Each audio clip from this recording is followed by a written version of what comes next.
Yeah, so this obviously pumpkins are just finished squashes, so I've got to compost those, and I'll just cut those back and then probably do them as a green manure in a lasagna bed with lots of timber. So I'll just compost in situ. But this back part of the allotment was a lot higher up than the rest of the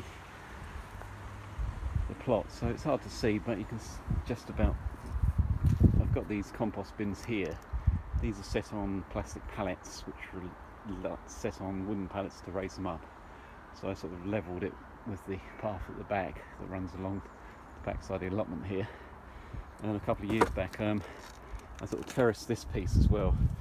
I put whole pallets. They're I don't know if they're eco or Euro pallets rather. And then I just put I don't know, broken up.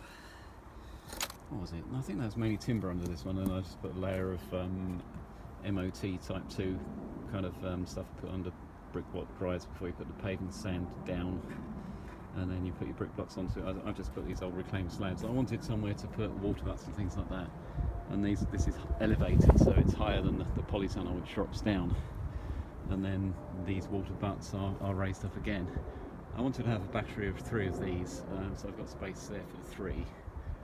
And then I've got grommets between the 3. So what I wanted to do is there's another water butt here on the clubhouse, which I wanted to use in a solar powered bilge pump, so I can run I've got a hose here. I'll just run that into those water butts and then store that water, so it keep me going with rainwater over the summer.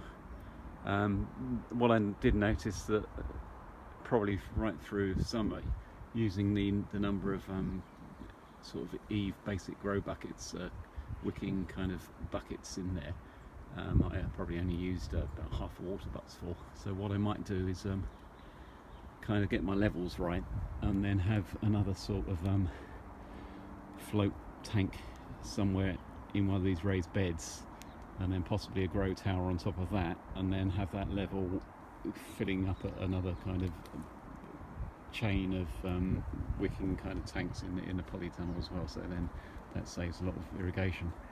But today I've just extended this bit here. There's a couple of old sinks, bathroom basins and pedestal from the bathroom suite, so I broke those up, and actually I had some concrete blocks there already, so which is quite nice. So I've just started terracing this out, and then what I might do is this bed here.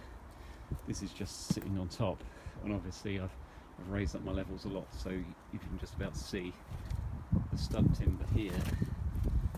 That's on the path, but that is scaffold board, which is now level with the bed.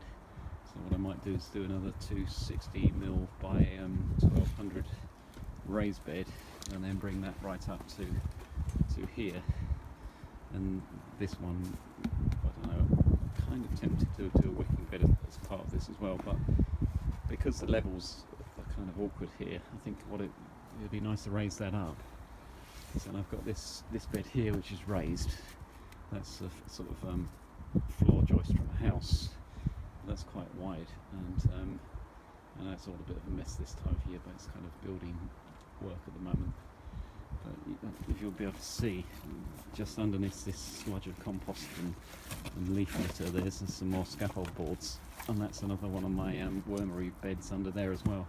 So I'm thinking, if I raise this where my foot is, if I raise that up to the level of those bricks, I can gain another 6 to 8 inches on that worm bed.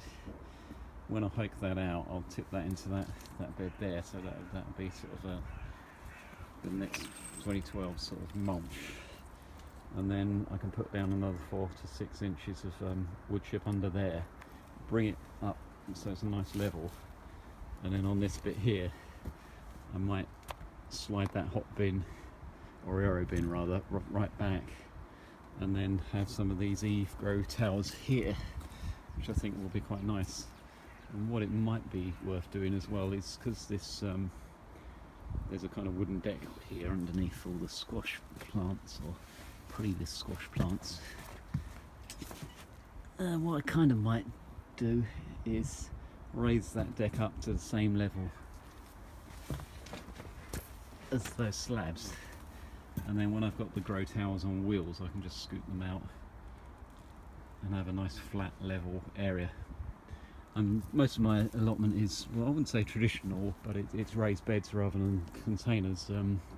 Mark Thomas Payne's Eve Growing is more for kind of car parks and things like that, where you've got paved areas and you haven't got the infrastructure to bring in all the compost and materials to make raised beds. And it's kind of that attitude that it can be mobile as well. I'm more interested